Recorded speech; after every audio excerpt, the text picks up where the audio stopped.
Good morning. Welcome to First Sip. It's an extra long sip today because I stayed up to 4 a.m. watching Netflix. Nevertheless, thank you for meeting me here this morning. We're going to jump right into it. Before we do, drinking the same stuff as yesterday. Stuff's gold. Go get some. Got any questions? Jump into our DMs. I'll tell you where to buy it. Today is the 21st of April.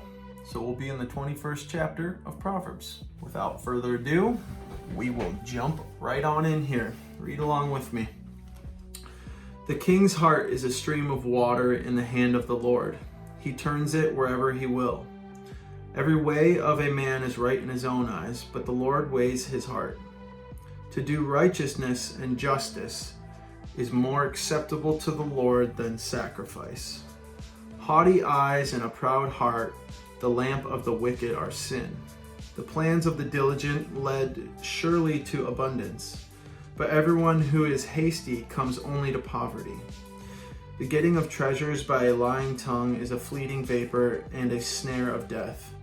The violence of the wicked will sweep them away because they refuse to do what is just. The way of the guilty is crooked, but the conduct of the pure is upright. It is better to live in the corner of a housetop than in a house shared with a quarrelsome wife. The soul of the wicked desires evil. His neighbor finds no mercy in his eyes. When a scoffer is punished, the simple becomes wise. When a wise man is instructed, he gains knowledge. The righteous one observes the house of the wicked. He throws the wicked down to ruin.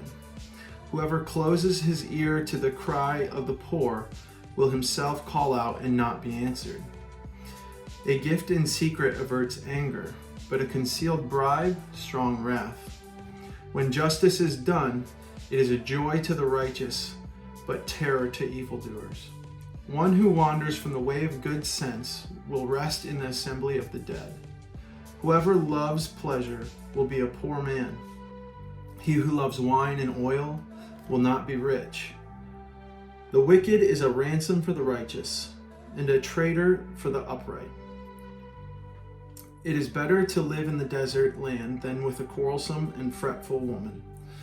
Precious treasure and oil are in a wise man's dwelling, but a foolish man devours it. Whoever pursues righteousness and kindness will find life and righteousness and honor. A wise man scales the city of the mighty and brings down the stronghold in which they trust. Whoever keeps his mouth and his tongue keeps himself out of trouble. Scoffer is the name of the arrogant, haughty man who acts with arrogant pride. The desire of the sluggard kills him, for his hands refuse to labor. All day long he craves and craves, but the righteous gives and does not hold back.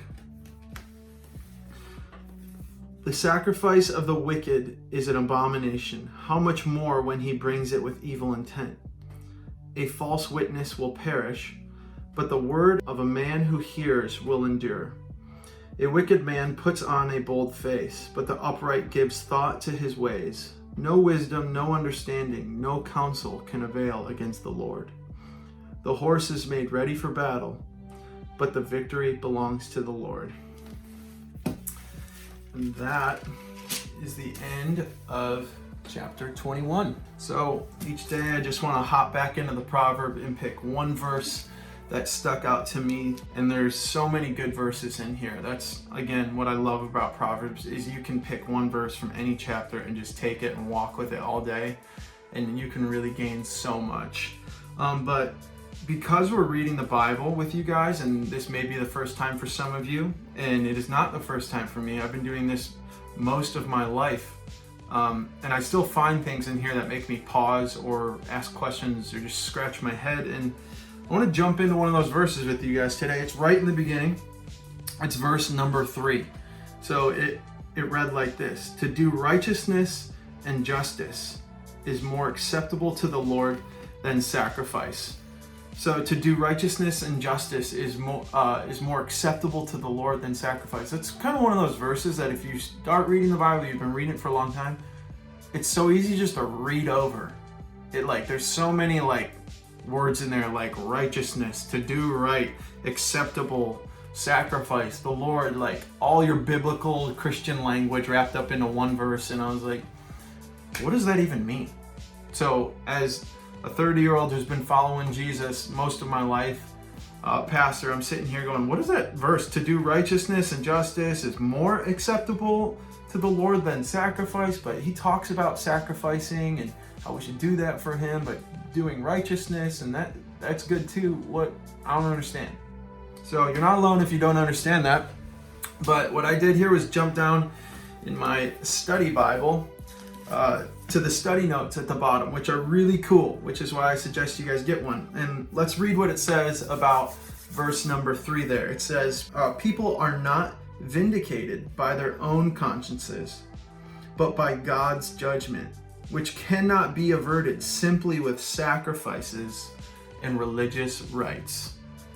Saying we can't become in right standing with God by sacrifices. So when I read that the first time, it just says is more acceptable to the Lord than sacrifice. And I was thinking like, oh, when I sacrifice like my time to do something, or when it was talking in a historical context about the sacrifices they did at the temples, or like the religious activities they did, like the ceremonial stuff that they had going on at the time.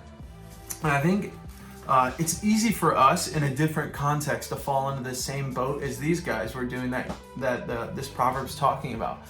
It's easy to go like, instead of what does it say here? To do righteousness and justice, rather than doing righteousness and justice as a lifestyle, we'd rather roll up on Sunday morning, go into church, and then leave and call it good for the week. Fulfill our religious activity. We all have these ebbs and flows of how we try to make ourselves right with God. It's kind of like the get rich quick scheme. It's like the get good with God quick scheme. It reminds me of this quote that I heard a long time ago, and it stuck with me, and it's so true, and I think it applies really well here. It goes like this: it's harder to live for Jesus than to die for him. It's harder to actually live your life for Jesus every single day than it is to die for him. You know, to make those one-off sacrifices.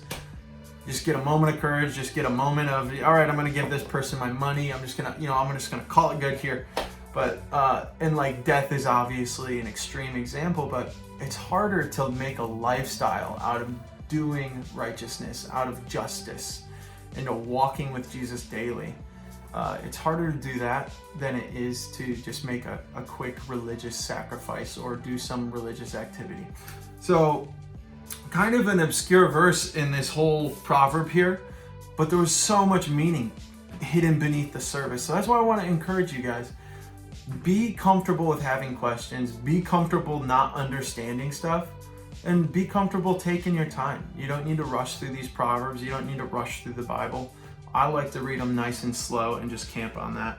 I'm gonna go get my journal, and I want you guys to either journal, pray, sit in silence, figure it out, what works best for you, and just sit and ask yourself, what's something I can do this week to better live my life for Jesus? Not just show up to a moment where you're like, all right, I'm gonna do this activity now, but like, how can I make more of a lifestyle out of following Jesus this week?